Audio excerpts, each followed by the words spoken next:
دادا ابو اور علی کا ایک خاص رشتہ تھا۔ علی روزانہ اسکول سے آ کر سب سے پہلے دادا ابو کے پاس جاتا، ان کی گود میں بیٹھ کر کہانیاں سنتا۔ دادا ابو کی ہر کہانی میں کوئی نہ کوئی خاص سبق ہوتا۔ ایک دن دادا ابو نے علی سے کہا، بیٹا آؤ پارک چلتے ہیں۔ علی خوشی خوشی تیار ہوا۔ پارک میں دونوں نے جھولا جھولا۔ دادا ابو نے ایک خالی جھولا دیکھا اور مسکرا کر کہا، یہ خالی جھولا تمہیں کیا سکھاتا ہے؟ علی نے حیرت سے پوچھا، کچھ نہیں دادا ابو، یہ تو بس خالی ہے۔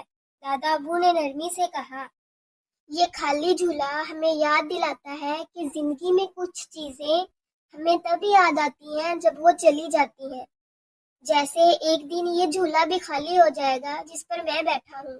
علی خاموش ہو گیا، لیکن اس کی آنکھوں میں ایک سمجھداری آ گئی۔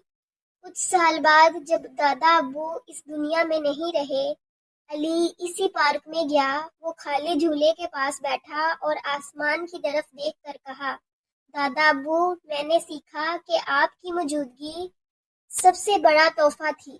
وقت اور رشتے سب سے قیمتی ہوتے ہیں۔ جب وہ ہمارے پاس ہوں تو ان کی قدر کریں۔